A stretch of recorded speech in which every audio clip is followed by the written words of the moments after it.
오늘의 사건 반장입니다.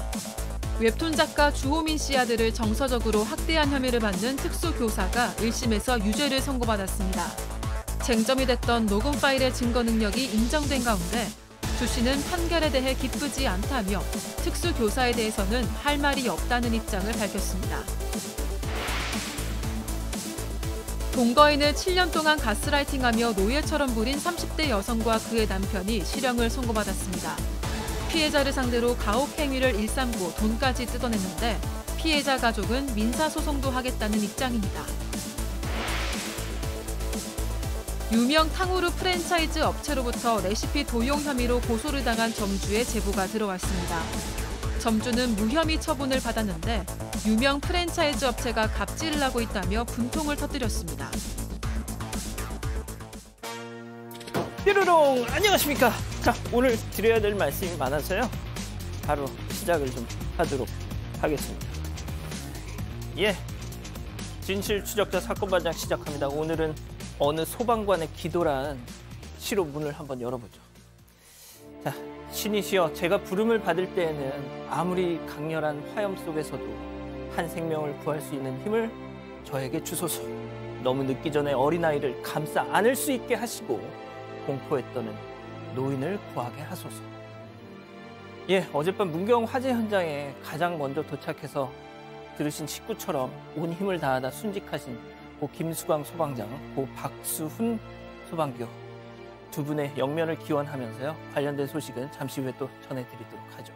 자, 오늘 출연자 소개 올리겠습니다. 예, 자, 이자연 기자, 양지열 변호사, 오윤성 순천향대 교수, 박지훈 변호사, 그리고 박준혜 소 선생님 나오셨습니다. 안녕하십니까? 안녕하세요. 예, 처음엔 부모님 때문에 억지로 봤는데 이제는 제가 매일 본방사수합니다 하신 김하주님, 태교를 사반으로 해서인지 우리 도와 사반 오프닝송만 나와도 춤을 춥니다. 어쩌면 좋아 하신 창원의 박난희님, 동생 덕분에 사반 입문했어요 하신 김하은님, 그제 엄마랑 서울 강서구 24시 사우나 갔는데 여탕에 남자분들이 들어와서 청소를 하고 있더라고요. 깜짝 놀랐잖아요 하신 손명예 현희 모녀님, 김포시 양촌 한 식당에서 알바합니다. 여기 사장이 파출 오는 여자들 다 멍청해 이렇게 무시하는 거예요. 저희 여기 계속 다녀야 될까요 하신 김은수님, 일하신 거 돈 다 받고 당장 그만두세요. 자, 결혼 12주년 기념일입니다. 신랑이 허리 수술 받아서 밖에 못 나가요. 대신 축하라도 해주세요 하신 조기하 탁미화 부부님, 김미영님, 박서아님, 임찬규님 모두 사랑합니다. 자, 재미는 물론 의리로 함께한 아세사반 뉴스 육바. 예, 대한민국과 전 세계 동포 가족 여러분의 시선을 모아서 출발합니다.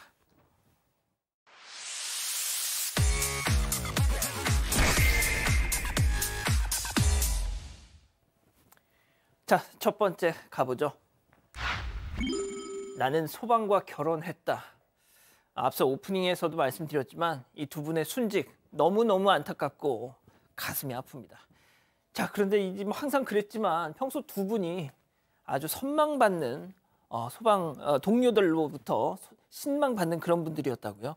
네, 맞습니다. 경북 문경의 육가공 공장 화재 현장에서 6년차 김수광 소방관 그리고 만 2년차였던 박수훈 소방관이 고립돼 순직했는데요. 경북소방본부는 이와 관련해서 김수광 소방관 같은 경우엔 20대 초반부터 경북도 소방본부에 몸을 담았고 취득하기 어렵기로 소문난 인명구조사 시험에 합격해서 구조대에 자원했다고 설명했습니다. 또 지난해 도지사 명의의 표창상을 받기도 했습니다. 또 박수훈 소방관에 대해서도요. 특전사에 근무하던 중에 사람을 구하는 일이 지금보다 큰 보람을 느낄 수 있겠다. 이런 마음으로 2022년도에 임용됐다고 설명을 했습니다. 결혼을 하지 않았었던 이 박 소방사 같은 경우에는요. 평소에 나는 소방과 결혼했다. 이렇게 얘기할 만큼 열정이 남달랐다고도 전했습니다. 이 경북소방본부는 이번 사고로 순직한 대원들 모든 재난 현장에서 솔선수범하는 자세로 모두에게 높은 신망을 얻고 있었다. 이 지난해 집중호우로 실종자 나왔을 때도 수색 활동에 적극적으로 임해서 공헌을 했다고 전하기도 했습니다.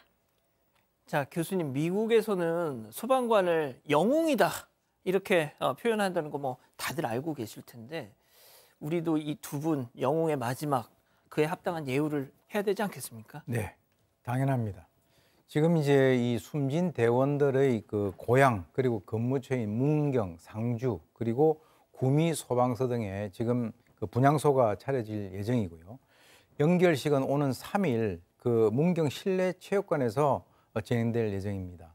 그리고 이제 그 향후 국립대전현충원에 두 분이 안장될 예정이라고 하는데요.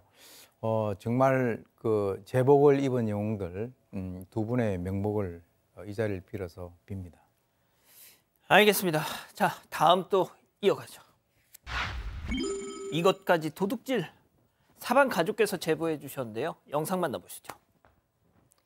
자, 모자와 마스크를 푹 눌러 쓴 누군가 계단을 내려갑니다.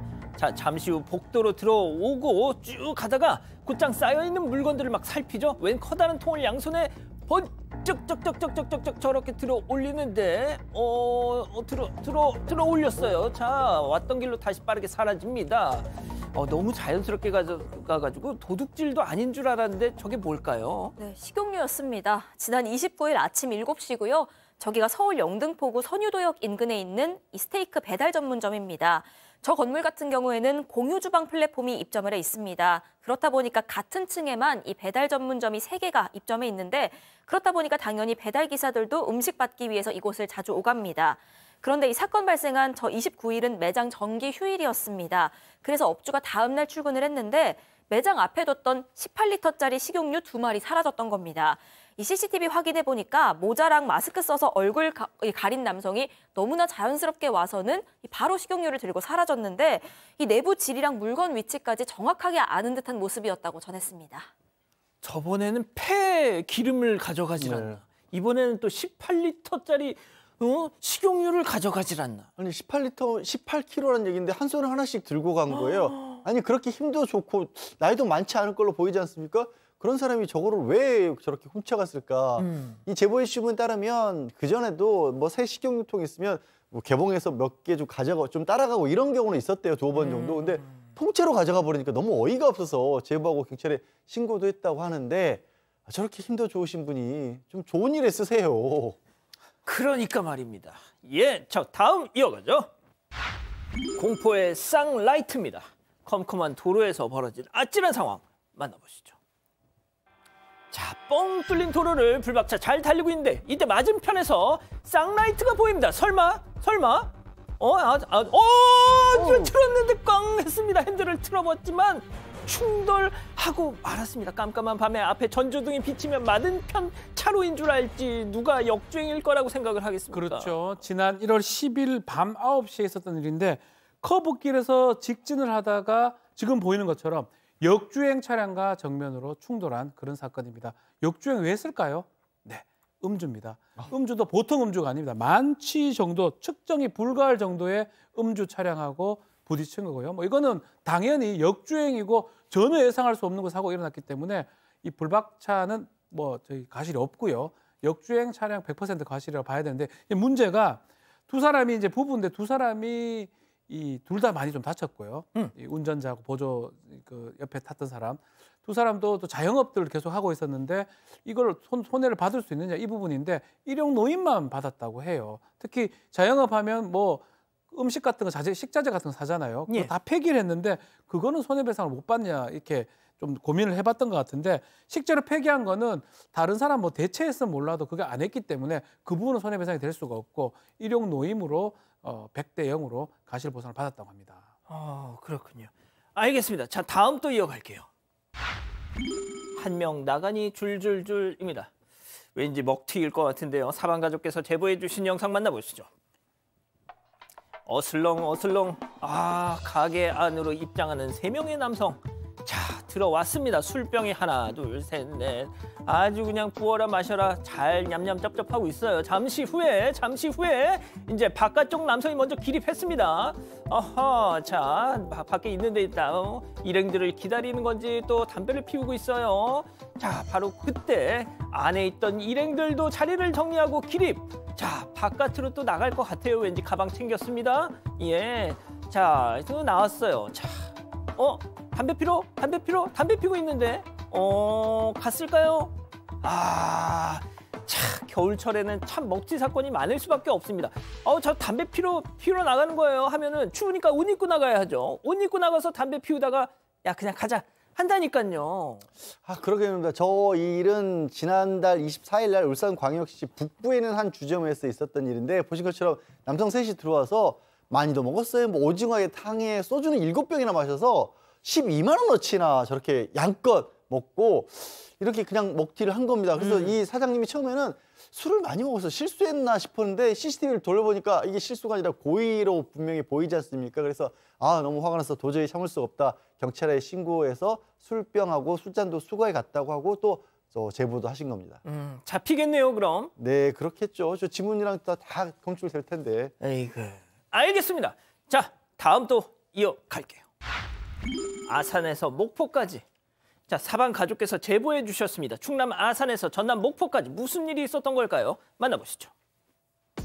자, 이곳은 충남 아산입니다. 자, 택시 승객이 아저씨 목포 콜! 딱 하니까 아, 기사님 속으로 아싸 콜 외칩니다. 자, 두 사람 같이 고속도로를 저렇게 쌩쌩 달려요. 달리고 달려서 목적지 목포의 톨게이트를 지금 지났습니다. 자, 항구 앞에 도착한 두 사람.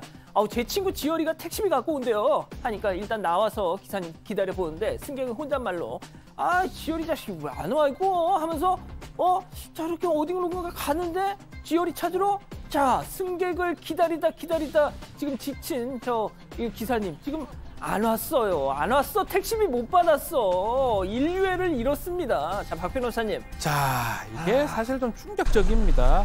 지난 1월 27일인데요. 저기가 어디냐면 충남 아산의 온천역 앞인데요. 저기서 한 5, 60대로 보이는 어떤 남성이 택시기사 잡고 목포 가자, 전라남도 목포 가자라고 하니까 목포 요금이 상당히 비싸죠. 충남에서 아산에서 목포까지 거리가 꽤 되기 때문에 한 35만 원 정도 나올 수도 있다. 이런 얘기 하면서 결국 목포 북항으로 이제 가자고 해서 출발을 했는데 뭐 가면서는 큰 문제가 없었던 것 같습니다.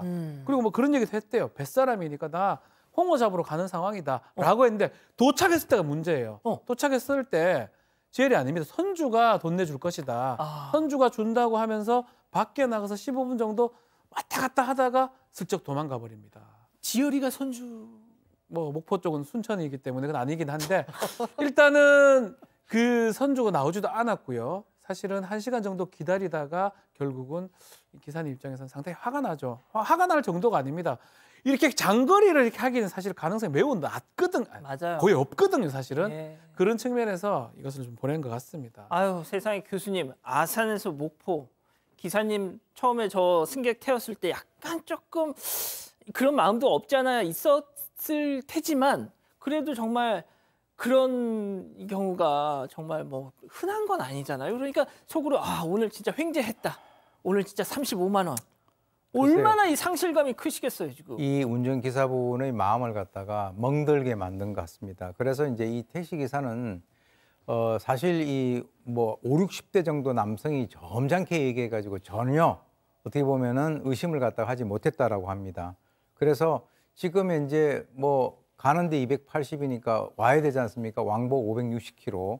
그리고 기름값 들었죠. 인건비 들었죠. 시간 날라갔죠. 차량 감가상각했죠. 근데 여기에서 무엇보다도 되게 중요한 것이 인간에 대한 불신, 그것으로 인한 그 후유증이 가장 문제가 되는데 실제로 이분 같은 경우는 그 사람의 양심을 믿고 아직 경찰에 신고를 하지 않았다. 앞으로 열흘 안에 연락을 해서 만약에 택시비를 갚으면 신고 없이 넘어가겠다라고 말씀을 하셨는데 단언컨대 한 열흘 정도에 이 사람이 와서 돈을 낼 그 정도면 아예 그런 행위를 갖다가 안 했을 것 같습니다. 그래서 저는 이미 뭐 그 CCTV라든가 이 블랙박스를 통해서 얼굴이 다 나와 있기 때문에 경찰에 신고를 갖다가 하시는 게 좋을 것 같습니다. 알겠습니다. 자, 마지막 사연으로 가보죠. 애들 용돈 좀 줘라. 자, 사방 가족께서 우리 가족 여러분들의 집단 지성의 판단을 받아보고 싶으시답니다. 네, 그 시아주버님이 아이들 용돈 좀 주라면서 강요를 하는데 이걸 거절 못하는 남편에게 너무 화가 난다. 이런 사연입니다. 일단 사연자 부부는 40대, 맞벌이에 아이가 없는데요. 이 시아주버님 부부는 아이가 2명 있습니다. 시작은 그 아주버님이랑 남편이 같이 필요할 때 쓰려고 모으는 공동통장이 있습니다. 그런데 여기서 아주버님이 야금야금 본인 외식비며 용돈이며 꺼내 쓰고 심지어 생활비로도 꺼내서 사용을 한 거였는데 뭐 본인 사업이 잘 안 돼서 좀 힘들어서 그랬다. 이런 이유였습니다. 그런데 한술 덜 떠서 이제는요. 이번에 우리의 생일이야. 애들 소풍 가는데 용돈 좀 보내줘. 라면서 애들, 그러니까 사연자 조카들 용돈까지 대놓고 요구를 한다는 겁니다. 심지어 최근엔요. 아이들 졸업하니까 책가방 좀 사달라면서 20만 원씩 총 40만 원을 받아가셨다고 합니다. 이 정작 남편 생일일 땐 카톡으로 생일 축하해 하고는 끝이라고 하는데 이렇게 선 넘는 형 요구에도 매번 순순히 돈 보내는 남편은 착한 건지 미련한 건지 이제는 이 아주버님보다 남편이 더 밉다는 겁니다. 이런 남편 이해가 되냐는 사연입니다.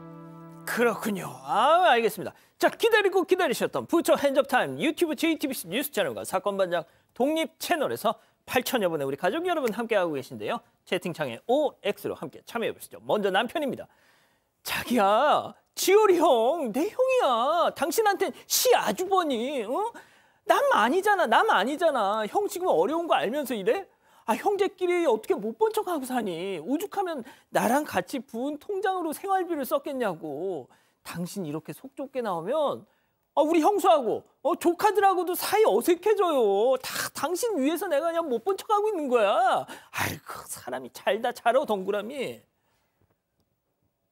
좋습니다. 예. 자, 다음은 사연자 아내. 아이고, 아주 그냥 형제간 왜 눈물 나 아주 그냥. 야, 박지은, 우리 뭐 흙 퍼서 먹고 사니? 당신네 형이랑 형수 조카들만 불쌍하고 나는 아주 그냥 성인 나셨어. 내가 볼 때 너 지금 가스라이팅 당한 거야, 니네 형한테. 호구로 생각할 거라고. 정신 차려, 인간아, X. 자, 교수님부터 갈게요. 네, 지금 이제 우리가 통상 인간관계에 있어서는 그 사람을 이용하는 자와 이용을 당하는 자로 우리가 구분을 할 수 있습니다. 그런데 사람을 이용하는 사람들 같은 경우는 그 상대를 이용을 하면서도 죄책감이라든가 이런 게 전혀 없어요. 이제 제가 봤을 때는 이 남편이 결론적으로는 처신을 잘못하는 것이다. 저는 그렇게 보고요. 그래서 당연히 아주버니라고 하는 이 사람보다 남편이 더 밉겠다라고 하는데 제가 동의를 합니다. 그래서 어떻게 보면 그 아주버니하고 남편은 형제잖아요. 그건 형제의 관계에서 이 아주버니라고 하는 사람이 자기 남편에 대해서 만만한 싹을 보고 그야말로 함부로 대해도 전혀 이상이 없다라고 판단을 하기 때문에 이런 행동을 갖다가 하는 것이고, 사실은 이 돈관계라고 하는 것은 형제간에 있어서도 이런 식으로 막 뒤죽박죽이 돼가지고 같은 공동의 어떤 그 통장에서 돈을 뺀다든가 이렇게 하면은 나중에 커다란 문제가 발생을 할 수 있습니다. 남편 되시는 분이 이 현재 방송을 보시게 되면 빨리 이거는 본인이 뭔가 방향성을 갖다가 가지고 처신을 하지 않으면 이거는 죽도 밥도 되지 않는다, 이렇게 생각됩니다. 자, 양 변호사님. 저는 사실 어느 정도는 이해를 해요. 그러니까 형제 간에 이거는 막 정말 칼같이 거절하기는 쉽지는 않을 겁니다. 그럼에도 불구하고 제가 X를 든 이유는 뭐냐면 남편이 그렇게 동생으로서 어쩔 수 없이 형하게 주는 걸 이해를 하더라도 그게 점점 깊어지면 어디까지 갈지 모르는 거거든요. 여기서 막아주는 역할을 악역을 사실은 사연자분이 좀 하셔야 돼요. 그래서 좀 남편을 마음으로는 이해해 주시되 가정을 위해서, 그리고 사실은 형님을 위해서도 이 집에서 막아야겠다 싶으면 나서셔서 잔소리 좀 하시고 그 통장 뺏으세요. 그리고 본인이 직접 관리하세요. 그래야 형제 간의 우애도 어쩌면 더 지켜질 수 있다, 길게는. 이 결국 형제간의 이 돈, 가족끼리 돈. 사실 두 분 말씀 맞습니다. 그리고 답답해요. 이렇게 해서는 안 되죠. 근데 전 한편으로는 제 얘기도 저도 좀 이런 측면이 있는 거거든요. 그러니까 가족 간에 이제 이게 있으면 내가 좀 손해보고 말지라고 이렇게 아마 이 남편분은 그런 생각을 계속, 아마 또 두 사람 간에 어떤 관계, 형제 간에 어떤 관계가 있을지 우리는 알 수는 없지만 뭔가 있을 수도 있고 계속적으로 반복해서 왔던 것 같아요. 말씀처럼 그렇게 하지 않는 게 맞지만 아마 이 남편분 못 바꿀 겁니다. 그리고 만약에 잘못들이 끼어들다가는 형제하고 뭔가 형하고 틀어질 가능성도 있고, 어느 정도 하는 거는 되는데 막 근본적으로 너 남편은 이러지 마, 인간을 바꿔라, 네가 좀 잘 살아보자, 이렇게 하는 거는 오히려 남편의 어떤 심정이나 형제가 우애를 깰 수 있으니까 더 하는 건 좀 문제가 있다고 봅니다. 자, 그렇군요. 자, 우리 가족 여러분들 뭐라고 하시나요? 네, 해피스텝제이님, 이혼하고 형한테 퍼주면서 살아라 의그하셨고요. 우경민님, 저 정도면 칼만 안 들었지 강도네. 성소가지님, 저런 사람은 나중에 잘 돼도 동생한테 돈 안 쓸 거예요. 남편분 정신 차리세요 하셨습니다. 하지만 맛쟁이님은요, 형제라서 어쩔 수 없이 배려해야 하는 부분이 있을 것 같기도 합니다. 이런 의견도 주셨습니다. 그렇군요. 자, 사반 가족 여러분의 크고 작은 고민들 사반 본방송과 유튜브 고민중개사 양원보 채널에서 전해드립니다. 메일과 카톡으로 마구마구 보내주시고요. 자, 대구 수성구 사시는 은정혜 여사님 보고 계신가요? 소셜 커머스 통해서 산낙지를 구입하셨다고요. 자, 이틀 뒤에 도착한 겁니다. 아이스박스를 열자 포장지 겉면에 살아있네. 와우, 꿈틀꿈틀 산낙지 모습을 기대했는데 얘들 왜 이래? 죄 먹을 뿜어낸 채 축 늘어져 있는 애들만 가득한 게 아닙니까? 바로 항의를 했죠. 그랬더니 문자가 왔는데 아이, 지들끼리 먹물 쏘고 죽어 있을 수 있어요. 하지만 드시는 데는 문제 없으니까 반품 안 돼요. 아니, 산낙지를 왜 돈 주고 사는데 살아있으니까 사는 거지? 뭐 이런 경우가 다 있어 하셨어요.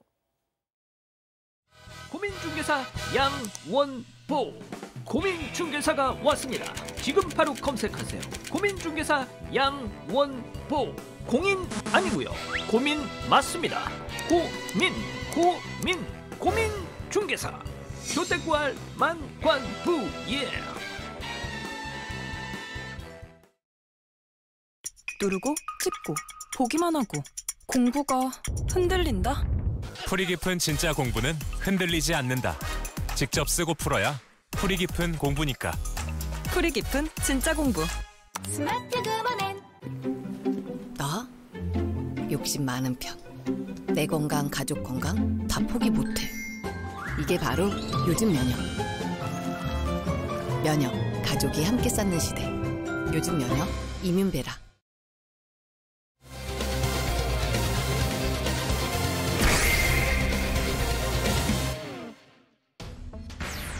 웹툰 작가 주호민 씨의 아들을 정서적으로 학대한 혐의를 받는 특수교사가 1심에서 유죄를 선고받았습니다.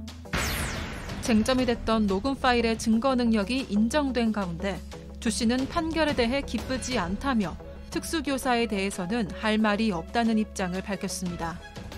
선고 내용을 짚어봅니다.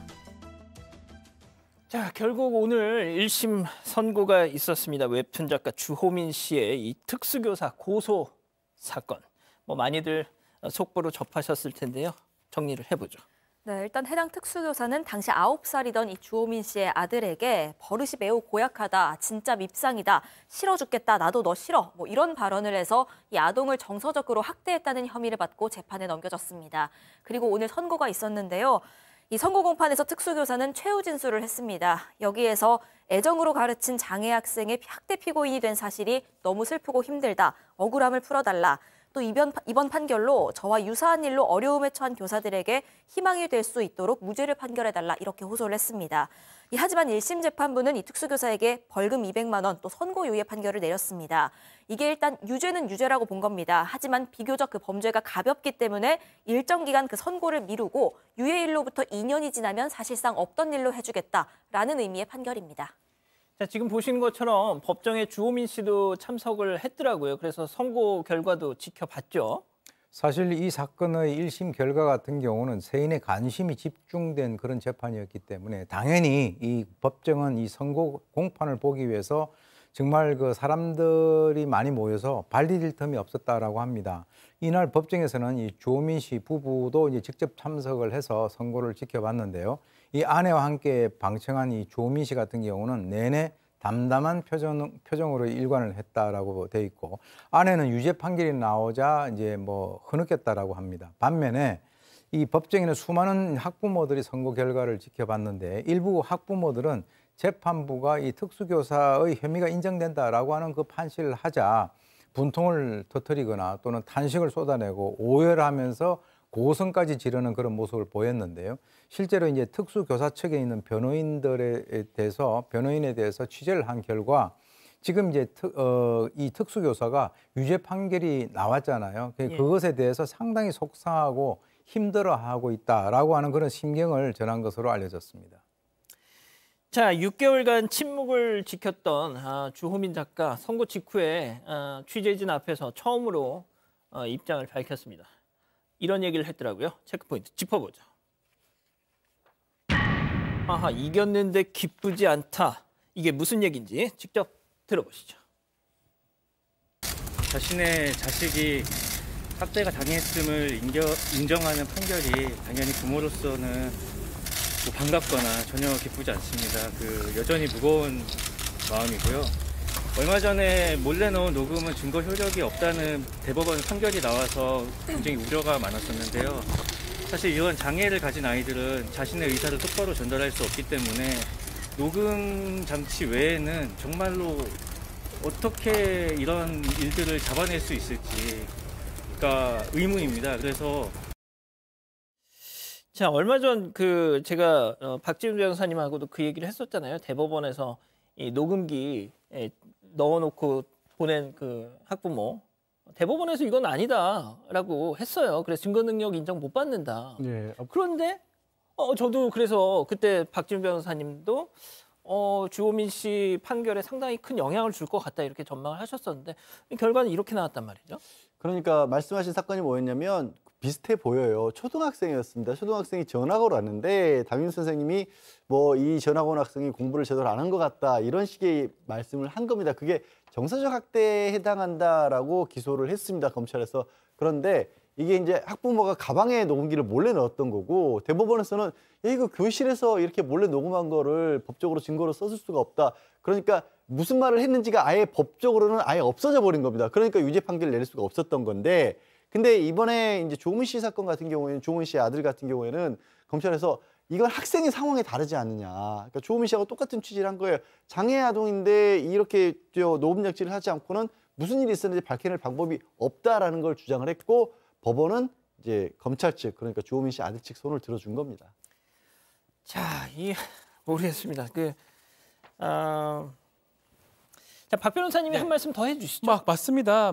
사실상 증거 능력이란 매우 중요합니다. 증거 능력을 인정받지 못하면 그 증거를 쓸 수가 없기 때문에 형사재판에서 사실상 인정된다 하더라도 무죄가 되는 상황인데 그래서 아마 이 사건도 그렇게 되지 않을까라고 이제 예상이 됐는데 조금 달랐던 측면이 그런 측면입니다. 이 자체가 이 장애를 가진 소수의 학생만 있고 CCTV가 없기 때문에 이 상황에서 과연 정서적 학대 상황을 입증할 수 있는 증거가 어떻게 확보할 수 있느냐 이 부분을 가장 봤던 것 같아요. 모친 입장에서도 신속하게 확보할 수 있는 방법은 기다려서 뭔가 하기보다는 이 녹음기 같은 거를 가방에 넣을 수밖에 없는 그런 상황들, 그런 여러 가지 상황들, 상당성, 긴급성 등이 이제 인정이 됐기 때문에 그런 의미에서 증거 능력이 인정된 것 같은데 저는 개인적으로는 이제 이거는 2심, 3심 갈 것 같은데 좀 따져볼 필요는 있지 않을까 생각이 듭니다. 예. 그리고 또 하나의 쟁점이 있었죠. 그 녹음돼 있던 그 파일에 있는 그 교사의 발언. 버릇이 매우 고약해. 너 싫다고 밉상이네. 진짜 싫어. 이게 혼잣말이었느냐 아니면 진짜 아이한테 대놓고 했던 얘기냐. 그래서 이게 정서적 학대로 볼 수 있느냐 없느냐 말이죠. 예, 그렇습니다. 사실 이제 특수교사가 발언한 얘기들 중에서 5가지가 있는데 문제가 있다고 검찰에서 봤던 부분은 그런데 이 부분 지금 보신 것처럼 고약하다든가 너를 얘기하는 거야 싫어 이 부분은 정서적 학대라고 재판부에서 본 겁니다. 왜 그러냐면 저기 보시면 다른 말에는 그게 없는데 저기는 너라는 게 들어가 있고요. 싫어라는 말이 들어가 있습니다. 그러니까 상대를 두고 얘기한 거지 저거는 혼잣말이라고 보기가 어렵지 않습니까? 재판부에서 그걸 지적한 거예요. 저런 식으로 부정적인 의미나 감정이 피해자에게 전달이 될 수밖에 없다. 그래서 이 부분은 문제가 있다라고 재판부에서는 봤습니다. 자, 이 특수교사 측 변호인은 당연히 유감 표시를 했겠죠. 직접 들어보시죠. 법원 판단이니까 1심 판단이고 저희는 항소하려고 생각하고 있죠. 사람이라고 하는 게 짜증 낼 때도 있고 애들 가르쳐 보시면 어쨌든 애들 말아 듣는 애들 네. 쌩떼 부리는 애들 네. 그런 거 하다 보면 화를 낼 수도 있고 그런데 네. 이제 해가지고 아동학대로 고소당하고 그다음에 실제로 고소당하면 관심 없을 때는 직위 해제당해가지고 월급도 못 받고 재판 받으면 나중에 저 선생님 학대로 그만두고 나가서 아동학대법으로 낙인 찍히는 거거든요. 사회적인 사형 선고와 다름없죠 이제. 자, 오늘 이 선고 결과가 나오고 나서 교총, 전교조 같은 교원단체 또 경기도 교육청 정말 다 유감을 표명했습니다. 그리고 특수교사 측 역시도 많은 일선 교사들을 대표해서 끝까지 간다. 아까 뭐 박 변호사님 그렇죠. 말씀하신 것처럼. 이게 사실은 대부분 판결 취지를 뭐 1심 법원에서 그대로 채용을 하느냐, 달리 받느냐 이 부분이 아마 2심 법원에서도 다툴 여지가 있습니다. 두 번째는 사실 이게 정서적 학대가 될 수 있는지 없는지 그 부분도 아마 다툼의 여지가 있기 때문에 항소를 할 것 같고요. 실제로 200만의 선고유예는 사실 거의 무죄에 가깝습니다. 실무적으로 봤을 때는. 벌금도 200만 원밖에 안 됐고 거기에다가 선고유예는 얼마 정도 지나면 그냥 선고를 안 했던 걸 결과거든요.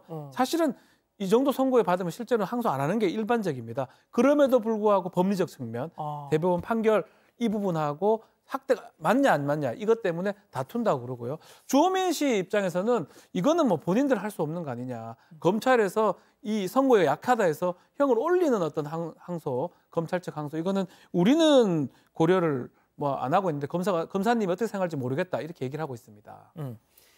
자, 주호민 씨가 오늘 밤 9시에 본인이 무슨 방송을 해서 방송을 통해서 본인의 구체적인 입장 그리고 또 그간에 무슨 일이 있었는지를 쭉 설명을 하겠다고 하더라고요. 네, 맞습니다. 오늘 밤 9시에 그 라이브 방송 통해서 그간의 일들을 들려드리겠다 이런 공지를 했는데 오늘 취재진 앞에서도 관련된 언급이 있었습니다.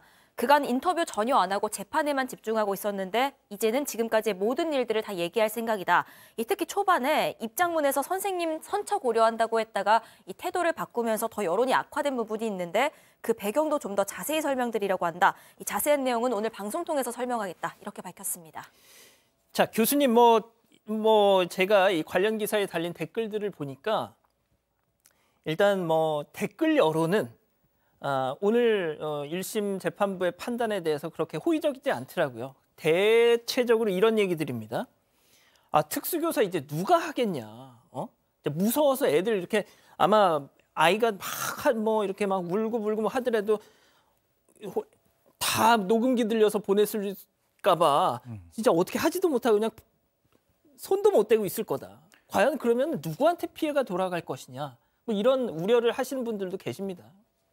그런 우려를 갖다 충분히 할 수 있죠. 왜 그러냐면 이 특수교사라고 하는 그 분야는 일반 교사하고 다르게 또 나름대로 그와 연관돼서 어떤 그 소명감을 가지신 분들이 이제 거기에서 어떤 그 아이들을 갖다 케어를 하는데 사실 이 사건 같은 경우도 주호민 씨 아들이 그 좀 과한 행동 같은 것을 갖다가 했기 때문에 이제 그렇게 됐다라고 이제 보는 분들이 많기 때문에 아마 이제 그런 여론들이 이 그 판결이 제대로 잘 됐다라고 하는 것보다는 좀 더 많을 거라고 저도 이제 그 예상을 했었었는데요.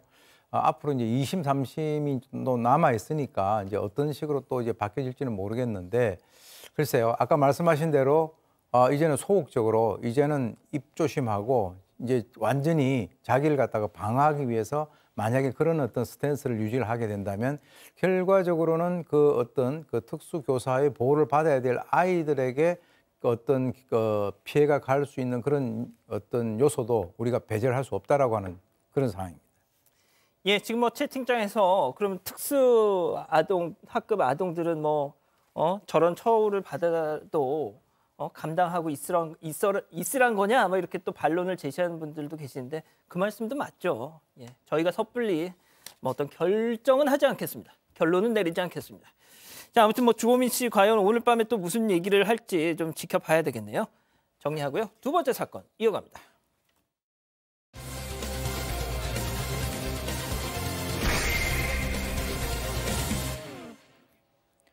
종이에 글씨가 빼곡하게 차 있습니다. 화장실 바닥 닦고 변기 거울 벽도 청소하기, 옷잔 정리 이런 내용이 여러 번 반복해서 적혀 있는데요. 30대 남성이 자신을 감금한 부부의 지시로 해야 할 집안일 목록을 적은 겁니다. 이렇게 남성은 부부와 동거하면서 노예나 다름없는 생활을 해왔는데요.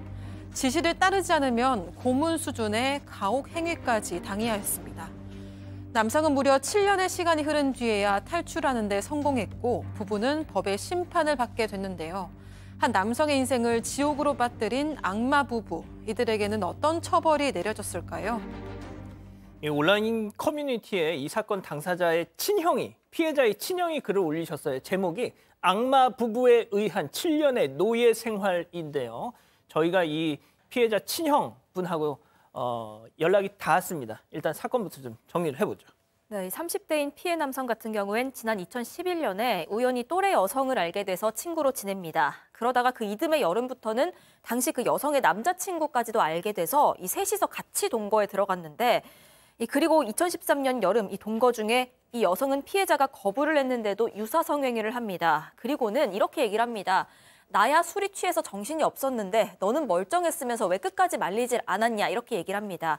그러면서 폭행과 폭언이 이어졌고요. 그 이후에는 내가 그 증거로 너의 채모를 가지고 있다. 너를 성폭행으로 고소하면 누구 편을 들어줄 것 같냐 라면서 협박까지 일삼았습니다.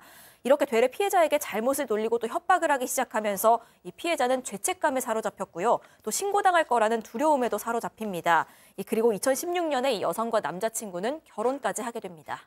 자, 바로 이때부터 여성은 이 피해자 남성의 일거수일투족을 감시하면서 통제를 합니다. 반항하면 끔찍한 폭행까지. 자, 누구하고 함께 있는지 주기적으로 보고하고 그것을 통제했던 것으로 지금 보입니다. 그리고 또 주먹이나 말 안 들으면 허벅지로 피해자를 폭행하기도 하고요. 또 그리고 휴대전화로 내려쳐서 코뼈 골절을 일으키고 또 남성의 급소를 또 터뜨리기도 했다고 합니다. 많은 폭행을 했었는데 휴대전화 게임을 하다가 폭행한 뒤에 3, 40분 동안 또 엎드려 뻗쳐 하기도 한 적도 있다고 하고 이 과정에서 여성이 주로 폭행을 했지만 남편이 폭행을 주도하지 않았지만 방관하거나 동조했던 측면도 있다고 합니다. 자, 여기서 그치지 않았겠죠. 예, 그렇습니다. 이게 뭐 어떻게 이런 일이 계속 있었을까 싶을 정도에 저렇게 해서 폭행을 하고 피해자가 병원에 좀 가겠습니다라고 하니까 그때 이제 흉기를 꺼내 들고 자기 이제 피해자의 어머니가 살고 있는 쪽을 그쪽으로 가는 것처럼 하면서 네 엄마 만약에 너 죽게 만들고 싶지 않으면 공원에 있는 벌레를 먹어라라고 했다면서 그래서 공원에 있는 살아있는 귀뚜라미를 먹도록 강요를 했다라는 거고요. 그럼 실제 먹었나요? 먹었다라는 거예요. 종이컵에 뭐 소변 받아서 마셔라고 하고 라이터를 달군 다음에 그걸로 뭐 몸을 지지기도 하고 샤워기로 물을 뿌리는 이건 다 특수폭행의 강요인 거고요. 그다음에 이 피해자는 또 나가서 일을 했다라는데 월급은 다 카드를 뺏어서 자기네들 생활비 유흥비를 써서 그렇게 빼앗은 돈만 9천만 원 가까이 이른다라는 겁니다. 그 와중에 뭐 집안 청소, 빨래 이런 거 다 리스트를 만들어 시키고 만약에 그걸 제대로 안 하잖아요. 또 폭행을 하거나 일을 안 했다라고 벌금을 매겨서 또 돈을 뺏었다는 거예요. 자, 피해 남성은 이 악마 부부들 소나기에서 지옥 같은 생활을 무려 7년 동안 보냈다고 합니다. 자, 그러면은 우리 가족 여러분들도 궁금하시겠죠. 아니 왜? 그냥 핸드폰으로 112 전화하면 되는 걸 왜 그걸 7년을 저 짓을 감내하면서 살아라고 생각하실 수 있어요. 그렇습니다. 근데 이제 사실 이 피해자 같은 경우는 이 가해 부부하고 같은 그 또래 남성이고요. 그리고 이제 정신적으로도 신체적으로도 사실 문제가 없는 그런 사람이었습니다. 근데 이제 가장 이제 처음에 문제가 발생된 거는 2013년에 유사 성행위 사건 이후에 처음부터 의도적으로 성폭행으로 고소를 하겠다. 그리고 그런 상황에서 이 남성 같은 경우는 죄책감도 있고 신고를 당하면 내가 모든 걸 뒤집어 쓸 수 있다라고 하는 그런 두려움도 있다는 것이죠. 그래서 어떻게 보면 이런 것들이 계속되면요. 마치 개구리를 삶을 때 천천히 물을 덮이면서 삶는 경우와 유사하게 가스라이팅을 갖다가 당하게 되면 그게 하나의 자신의 어떤 그 생활의 일부가 될 수 있다라고 하는 것이죠. 그래서 이 피해자가 반항을 하면은 남편을 데리고 와서 저항하기 어려웠고 그리고 이제 이 가족 위에 친구들이라든가 이런 사람들에게는 아예 연락을 갖다가 하지 못하도록 감시를 하면서 만약에 연락을 하게 되면 가족까지 해코지를 하겠다. 이제 이렇게 얘기를 하니까 사실은 이제 정상적인 사람이 저 과정을 거치면서 좀 비정상적으로 이제 바뀌게 되는 겁니다. 심지어는 일거수일투족 보고를 하라고 하고 30분 단위로 뭐 집에 쉬게 하고 같이 찍어서 보내라고 하고 그리고 이제 점점 이제 그 가학성이 증폭이 되다 보니까 잠자는 동안에 피해자 두 다리를 갖다가 쇠사슬로 감아서 자물쇠를 채우고 또 이 쇠사슬을 전자레인지 선반하고 연결해서 아예 집 밖으로 못 나가게 하는 등 이런 그 가학성이 지속되니까 이 남성으로서는 어느덧 뜨뜻한 물에 삶아진 개구리가 되어버린 거죠. 보통 우리가 섬노예 이러는데 도시 한복판에서 진짜 저런 노예 생활을 하는 피해자가 있었습니다. 이런 학대를 견디다 못해서 큰 마음을 먹어요. 모든 일을 형한테 고백하자. 그리고 탈출하자. 자, 탈출 성공했습니다. 그런데 거기서 끝나지 않았어요. 네, 일단 마음 먹고서도 그 몇 번이나 시도한 끝에야 탈출할 수 있었습니다. 그리고 2020년에야 경찰에 신고를 하게 됐는데 이 결과는 증거 없음으로 무혐의, 증거 불충분 무혐의 결론이 나왔습니다. 그런데 이 결론뿐만이 아니라 과정 역시도 참 힘들었습니다. 이 부부 같은 경우엔 탈출한 직후에는 뭐 미안하다, 사과하고 싶다, 고생하고 힘들었던 것에 대해서 보상하고 싶다 이런 취지의 문자를 보냈는데 이 피해자가 합의를 하지 않겠다고 하자마자 감금 폭행 갈취를 부인하기 시작을 합니다. 그러면서 나름의 논리를 댑니다. 오갈 데 없는 애를 걷어준 것뿐이다. 또 직접적인 증거 없다. 카드는 본인이 주면서 쓰라고 한 거다. 그리고 인증사진 찍으라고 한 건 이 피해자가 자해를 하기 때문에 그걸 배려했던 거다. 이렇게 주장을 합니다. 그러면서 이 경찰 조사한 경찰로부터도 이런 얘기를 듣는데요. 그걸 왜 당하고만 있었냐? 혹시 변태냐? 이런 언급이 나왔다고 합니다. 자, 지금 저희 이제 사건 반장 독립 채널 채팅창에 피해자분의 형님이 지금 들어와서 우리 가족 여러분들의 어떤 뭐 이런저런 궁금증, 왜 그랬을까 하는 부분에 대해서 지금 실제 형님께서 들어오셔가지고 답글을 지금 주고 계세요. 자, 무혐의 이거 받아들일 수 있었겠습니까? 이 악마 부부의 만행을 커뮤니티에 올려서 공론화에 나섭니다. 자, 다행히도 검찰 조사 결과 기소가 됐고요. 법의 심판을 받았습니다. 과연 법정에서 이들 악마 부부 어떤 태도였을까요? 체크포인트 짚어보죠. 피해자 코스프레. 자, 피해자 분의 형님 얘기 잠깐 들어보시죠. 재판 과정에서는 그렇게 얘기하더라고요. 저 형이 되게 폭력적이고 가족도 이제 뭐 집안이 너무 가난해서 혼자 따로 와서 살고 싶어 했다. 근데 그거를 자기네들이 걷어준 거다. 저 형이 주도를 해서 자기네들한테 돈을 뺏으려고 하는 거다. 그리고 뭐 끝까지 반성하지 않는 모습을 계속 보였어요. 자기네들이 오히려 기자님들 찾아오고 직장인도 찾아오고 하니까 판사님 앞에서 막 정신과 약봉지를 흔들어대면서 자기네들이 일상생활을 못할 정도로 고통을 받고 있다. 오히려 자기네들이 피해자처럼 얘기를 했었습니다. 진짜 악마 같아요. 저런 행동을 보였어요. 수사와 재판 과정에서 저런 행동을 보였으니까 그렇게 악마 같은 짓을 했던 게 아닌가 싶어요. 들으신 것처럼 어떤 식이었냐면 경찰 조사 시작되니까 거기서도 뭐 지가 원해서 그런 거예요. 우리 그런 사실 없어요라니까 피해자가 이제 그때서야 이제 울분을 터뜨렸을 거 아니겠습니까? 그러니까 아니 저렇게 화낼 줄 아는 사람이 왜 도망을 안 갔겠느냐. 사실 우리가 가두는 게 아니고 아까 얘기했던 것처럼 집이 가난해서 자기가 오갈 데가 없어서 우리가 걷어준 건데 그 형이 꼬드겨가지고 우리를 고소하게 만든 거다. 돈 노리고 한 거다. 이런 식으로 주장을 처음엔 했다라는 거고요. 뭐 잘 의지하고 친구처럼 잘 지냈는데 이 돈을 노리고 한 거다. 근데 그 바람에 언론에 지금 잘못 알려서 기자들 때문에 우리가 너무 힘들다. 이런 얘기를 재판 가서도 한 거예요. 판사가 야 피해자 측에서 고소할 때부터 합의할 생각 없다라고 했는데 무슨 돈을 노리고 한 거냐. 판사가 기록을 봤을 때 얼마나 어이가 없었겠습니까?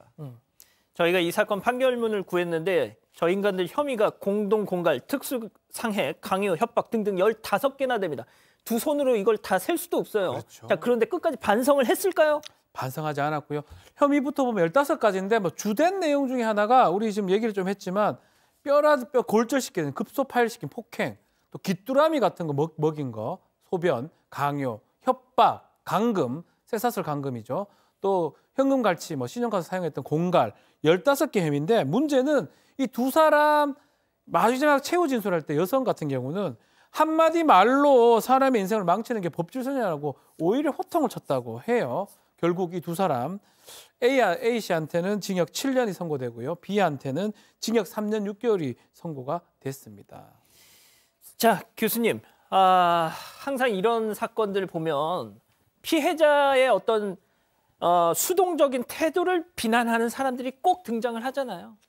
그렇습니다. 이 피해자 친형이라고 하는 분이 판결 끝나고 난 뒤에 이제 쓰신 걸 보게 되면 댓글을 보니까 99%는 피해자를 안타까워했는데 되레 즐겼을 거라고 욕하는 1%가 있었다. 사실 이 사람 중에는 늘 다른 의견을 가지고 있는 그 일정한 부분의 사람들이 있습니다. 사실 99대 1이라고 하면 뭐 현실적으로 100이라고 봐도 크게 과언이 아니라고 보는데요. 실제로 이제 형사건으로 유죄 판결이 났음에도 불구하고 이렇게 반성을 하지 않는 이 상대에 대해서 민사 소송을 통해서 이 금전적으로 배상할 수 있는 그런 기회가 되기를 바랍니다. 알겠습니다. 두 번째 사건 이렇게 정리하고요. 세 번째 사건 이어가죠. 아, 진짜 왜 저러고 살아 정말. 결국 경찰에 신고하셨다는데 이 양반 이거 아니야 배가 불렀네 이거. 아, 다 해줬구만 친정에서. 아니 저 뭐 하는 거예요 지금? Oh no!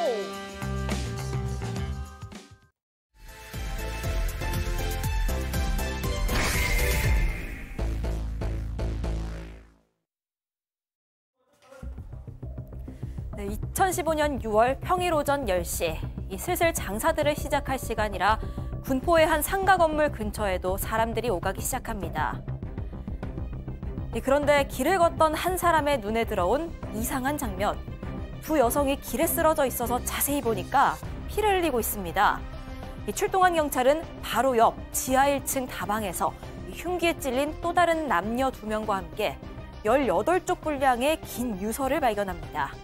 오늘 사건 연구소의 키워드는 70대 노인의 뒤틀린 치정입니다. 예, 2015년 경기도 군포에서 일어난 사건인데요. 길거리에 여성 2명, 다방 안에 남녀 2명, 총 4명이 피를 흘린 채 쓰러져 있었다는 겁니다. 자, 왠지 사건 같은 느낌인데 설명을 해주시죠. 네, 2015년 6월 8일이었습니다. 이때가 월요일이었고요. 오전 10시에 경기 군포시의 한 상가 건물 근처 길가에서 신고 전화가 걸려옵니다. 이 길을 지나고 있었는데 여성들이 쓰러져 있다. 자세히 보니까 피를 흘리고 있더라. 이런 내용이었습니다. 이 행인의 신고를 받고 경찰이 출동해 보니까 이들은 상가 건물 지하 1층에 있는 다방에서 급하게 바깥으로 뛰어나와서 쓰러진 걸로 보였는데 그 다방 안으로 들어가 보니까요. 또 다른 여성 1명, 또 남성 1명 역시도 쓰러져 있던 상황이었습니다. 그러니까 말씀하신 대로 총 4명이 흉기에 찔려서 쓰러져 있던 그런 상태였습니다. 자, 범인이 따로 있었던 건가요? 아니면은 그 중에 한 명이 범인이었던 건가요? 자, 범인 현장 경찰이 출동했는데 매우 참혹했습니다. 4명 다 흉기에 지금 찔려요. 크게 다친 그런 상황이었고 이 상황을 좀 파악을 해보니까 손님으로 보이는 그 중에 70대 남성 이모 씨가 이 다방업주 3명 여성한테 공격을 가했던 것으로 지금 추측이 되고 있고 흉기를 본인이 휘두르고 본인도 자해를 했던 것 같아요. 이 씨 소지품에 유서가 발견됐고 다행이라 해야 되나요? 병원으로 옮겨졌는데 이 씨는 사망하거나 생명 지장은 없는 상황이고 문제는 다른 사람들입니다. 다방 주인 59살 이 여성 유모 씨 이미 출동 당시에 사망했고요.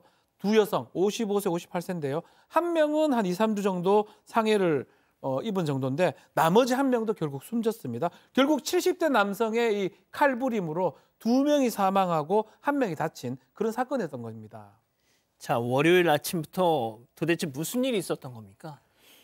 실제로 이제 이 씨가 유서를 갖다 남겼는데 A4지로 18쪽이라고 하면 굉장히 그 양이 많은 거죠. 그러니까 뭔가 할 얘기가 상당히 많았다라고 하는 것을 우리가 그 얘기를 할 수 있는데 실제로 여기에 의하면 그 유 씨하고 이 다방업주인 그 유 씨하고 서로 이 자기하고는 좋아하는 사이였다 이렇게 그 얘기를 하고요. 그런데 이 유 씨를 포함해서 나머지 여성 2명, 그 총 3명이 어울려 다니면서 자기가 돈이 없다고 무시를 한다. 그리고 이제 또 결과적으로 그렇게 돈이 없다고 무시하면서 어울려 다니니까 그 자기하고 만나줘야 되는데 만나주지 않는다. 뭐 이런 그 얘기를 갖다 써놨어요. 그리고 또 어떻게 보면은 자기가 어렸을 때 기억이라든가 가족에 대한 내용도 뭐 주저리 거기에 이렇게 포함이 돼 있는데 상당히 어떤 개인적으로 어떤 소외감 이런 것들을 많이 이제 적어놨는데 결론적으로 어쨌건 그러한 이유라고 하더라도 저렇게 사람을 갖다가 여러 명 살해한 이유치고는 너무 황당한 그런 그 이유가 되겠습니다. 자, 그러니까 내가 저 다방 업주랑 서로 좋아하는 사이인데 그 주변 애들이 자꾸 나에 대한 험담을 해서 얘도 지금 마음이 흔들린다. 뭐 이런 건가요? 그렇게 써놨는데 그건 일방적인 주장일 뿐이었던 겁니다. 정황을 파악해 보니까 이 다방업주 유 씨가 뭐 좋아했다거나 두 사람이 사귀었다거나 그런 사정은 보이지가 않았다라는 거고요. 오히려 세 여성이 전부 다 이 씨를 좀 피하면서 싫어했던 건데 사실이었던 건 그런 겁니다. 만나고 싶어 했는데 안 만나주니까 거기에 앙심을 품고 살해한 건 사실로 보였던 겁니다. 아휴, 결국 또 그거군요. 응? 네, 맞습니다. 뭐 안 만나줘서 그렇게 살해를 한 거였고요. 이 주변 사람들에 따르면 이 씨가 평소에도 이 피해자 죽이겠다 이런 말을 자주 했다는 겁니다. 그러니까 계획 범죄로 볼 수 있는 정황도 나온 거고 그 이 씨 본인 역시도 현장 검증하면서 이런 얘기를 합니다. 사건 전날이었던 이 7일 밤부터 이 여자들을 죽여야겠다 이런 마음을 먹었다. 그러면서 깊이 사죄하면서 남은 생을 살겠다 이런 얘기 남기기도 했습니다. 결국 그래서 실행에 옮겼군요. 그렇죠. 이 집 자체가 다방하고 한 250m 정도 떨어진 곳인데요.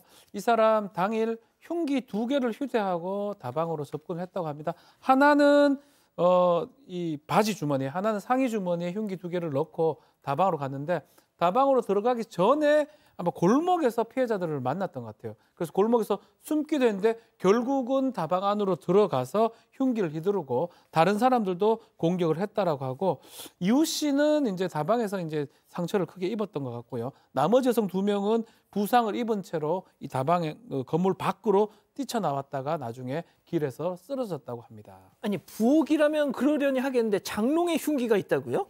장롱에 흉기가 있었던 이유가 있었습니다. 사실 이 흉기는 이 그 노인이 자기하고 별거 중인 아내를 살해하기 위해서 준비를 해놨던 거예요. 그러니까 이제 평소에도 어떤 상황에 대해서 항상 공격성이 내면적으로 이렇게 차 있었던 건데 가정 불화로 이전해인 2014년 9월부터 아내하고 별거 중이었던 그런 상태였습니다. 그러니까 별거 중인 아내를 언젠가는 자기가 또 살해해야 되겠다 이렇게 마음을 먹고 그 흉기를 바로 이 장롱 속에다 보관을 해왔던 거죠. 이 외에도 다른 어떤 그 뭐 가족이라든가 친척이라든가 이런 사람들하고 별다른 교류를 전혀 갖지 않는 상태에서 생활을 해왔기 때문에 실제로 이 분노와 외로움이 이 자기 내면에서 이제 올라오면서 아내를 죽여야 되겠다라고 생각을 했고 흉기를 갖다 이제 그 장롱 속에 넣어놨다라고 하는 건데 어떻게 보면 소위 그 노인 운둔형 외톨이가 아닌가 하는 그런 생각이 드는군요. 자, 그러면 이 70대 이 씨는 어쩌다가 피해자들하고 이 연관이 됐던 거죠? 사실 아내하고 별거를 시작하고 한 달 정도 됐을 때 그냥 우연히 이 다방을 찾아갔던 겁니다. 그리고 찾아가면서 자기 고민을 털어놓기 시작을 했는데 얘기를 들어줬던 모양이에요. 손님이 와서 얘기를 하니까. 그렇죠. 그래서 이제 유 씨도 지금 자주 보게 되고 그 같이 있던 지인인 다른 여성들도 알게 되는데 좀 일방적이었던 거예요. 고민을 들어준다는 것 때문인지 마음이 좀 생겼던 것 같고 여러 차례 찾아가다가 몇 달이 지나서는 아예 자기 마음을 이제 좀 표현을 하기 시작했는데 업주 입장에서 받아줄 이유가 딱히 없었던 거죠. 오히려 매몰차게 거절을 했고 뭐 바람둥이다 이런 식으로 비난까지 했다라는 겁니다. 그러니까 자기 혼자 지금 착각을 했던 거예요, 그냥. 네, 맞습니다. 그런데 다방 업주가 받아주질 않으니까 나를 좋아하지 않는구나라는 느낌을 받긴 받습니다. 하지만 이걸 고지고대로 받아들이지 않고 나름의 이유를 찾기 시작을 했던 겁니다. 이유 씨가 그러니까 다방 주인이 원래는 나한테 잘 대해줬었는데 점점 태도가 바뀌지 않았냐. 이건 주변에서 뭔가 얘기를 들었기 때문이다. 라고 혼자서 생각을 하기 시작한 겁니다. 그래서 범행 직전에 이유 씨한테 마지막 문자를 보냈는데도 답이 안 오니까 범행을 할 마음을 먹었던 거고요. 이 자존심에 상처를 입고 그 마음이 바뀐 다방 업주와 그 주변에서 내 험담을 했던 주변 지인들 모두 죽여야겠다. 이렇게 마음을 먹었던 겁니다. 사실 그 살해 대상에는 그 일행의 여성 한 명이 더 있었는데 이 추가 대상 같은 경우엔 그 당일에 다방으로 오지 않아서 이 피해를 면할 수 있었습니다. 자, 박 변호사님, 2명을 살해했고요. 1명이 다쳤습니다. 그리고 만약에 바로 붙잡히지 않았더라면 아내까지 살해할 수도 있었어요. 그렇죠. 자, 이자는 어떤 처벌을 받았습니까? 살인, 살인미수 등등의 지금 혐의인데 검찰도 그렇게 얘기했습니다. 우리 사회 구성원으로서 이 사람 받아들일 수 없다. 절대 안 된다라고 사형을 구형을 했는데요. 그럼에도 불구하고 재판부는 징역 30년에 위치 추적, 전자발찌 부착 10년형을 선고를 했습니다. 이 동기가 참작할 여지가 없죠. 그리고 재질이 매우 나쁘고 그 여성들이 이렇게 당할 이유가 없는 상황에서 극심한 고통을 당하면서 죽었던 부분 이런 것들을 나중에 또 뭐 합의도 잘 안 됐던 부분 이런 것들로 이 30년 정도를 선고를 했습니다.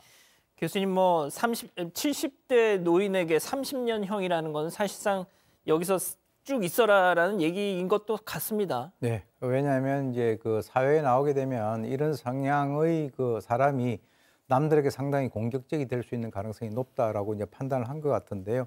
그래도 이제 심신미약을 주장을 했습니다. 근데 사실 뭐 그거는 뭐 일반적으로 주장을 하는 것이니까 일고의 가치도 없는 같이 보이고요. 그리고 이제 이런 그 형태, 아까 제가 운둔형 외톨이라고 얘기를 했는데 모든 세상을 자기 중심적으로 해석을 하고 그리고 이제 그 어떤 사람의 반응에 대해서 자기 스스로 해석을 해가지고 마음에 들지 않으면 공격을 하는 이런 형태가 사람들과의 교류를 갖다가 하지 아니하고 폐쇄적인 사람들에게 나타나는 이런 일반적인 그런 형태이기 때문에 사실 이 운동용 외톨이라고 하는 것이 이 연령을 갖다가 불문하고 상당히 사회적으로는 우리가 관심을 가지고 지켜봐야 될 그런 현상이라고 봅니다. 알겠습니다. 자, 사건 연구소 이렇게 정리하고요. 글로벌 픽 이어갑니다.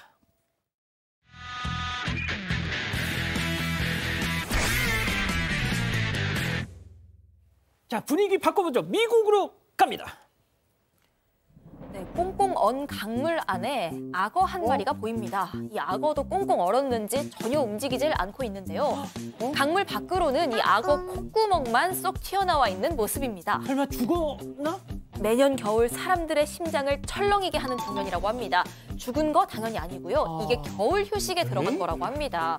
먹이 구하기가 힘들어지는 추운 겨울이 오면 악어는 긴 겨울을 버티기 위해서 물 안에서만 생활한다고 합니다.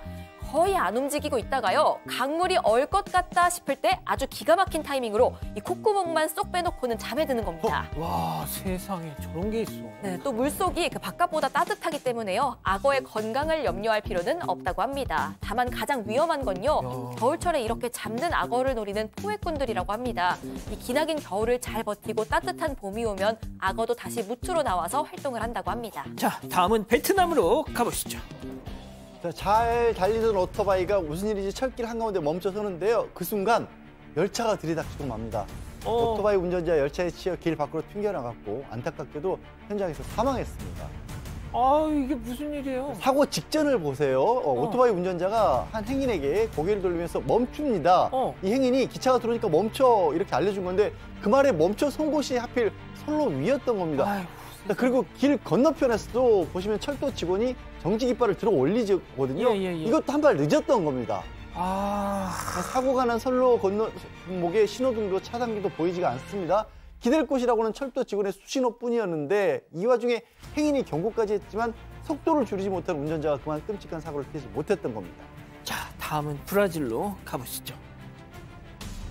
자, 몽골 새하얀 거품들이 강 위를 가득 메운 모습입니다. 물이 거의 보이지 않고 강 상류부터 하류까지 전부 다 이 거품들로 뒤덮였는데 뭐 구름 같기도 하고 보기에는 부드러운 크림 같기도 한 이 거품 사실은요 인체에 해로울 수 있는 위험한 화학물질이라고 합니다.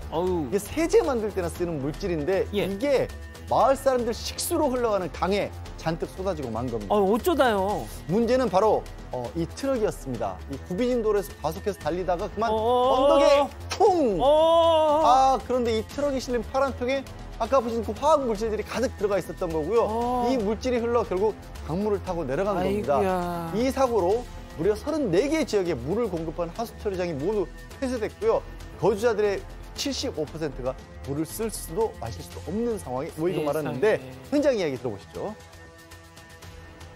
Que lá em cima no Rio Seco, lá onde derramou primeiro, lá teve peixes mortos, sim. Então também não utilizar a água do rio para dessedentação de animais, nem de consumo humano. Então todas essas questões, então a gente já 자, 공무원들 발등에 불이 떨어졌습니다. 물길을 급히 차단하고 물을 희석하고 급히 정화에 나섰고요. 밤낮 할 것 없이 사투를 벌였지만 사고 이틀 후에도 거품이 여전했습니다. 당국은 비상사태를 선포했습니다. 자, 다음은 최근 온라인에서 화제가 되고 있는 영상 함께 보시죠. 나무들 사이로 거센 물줄기가 솟아오르고 있습니다. 가까이 가보니까 웬 도로 한복판인데요. 마치 워터파크를 방불케 한 이 물기둥에 도로 위 차들도 또 사람들도 모두 어리둥절해했습니다. 왜요 지금? 이 도로 아래에 있던 수도관이 터지면서 그 물이 아스팔트를 뚫고 뿜어져 나온 겁니다. 이 수압이 얼마나 센지 물기둥 높이가 상당해 보이는데 물은 끊이질 않고 계속해서 솟아올랐고요. 사람들도 점차 이 상황을 즐기기 시작했습니다. 자, 차들은요 굳이 일부러 저 물 아래를 천천히 지나가면서 무료 세차를 하기도 했고요. 네, 처음에는 물을 피해서 달리던 오토바이 운전자들도 이 시원한 물줄기에 물을 흠뻑 적셨습니다. 이게 왜? 네, 차들은 물길에 행여 미끄러질까 천천히 달리기도 했지만요. 물새를 맞으려고 일부러 길게 줄까지 서기도 했습니다. 자, 갑작스러운 사고에도 사람들은 걱정은커녕 너나 할 것 없이 물놀이를 즐겼다고 하는데 다행히 다친 사람은 없었고요. 도로 한복판 워터파크는 수리기사들이 도착하면서 그제서야 폐장이 됐다고 합니다. 자, 박 변호사님 시간 때우기 멘트 하나. 낭만적이네요. 지금 탕후루 생각에 지금 방송에 집중을 못하고 계시는 것 같은데요. 자, 좋습니다. 예, 사랑하는 사건반장 가족 여러분, 따뜻한 밤 보내시고요. 저희는 내일도 별이 6개 판, 4반 6반 저녁 6시 반 다시 옵니다. 안녕히 계십시오.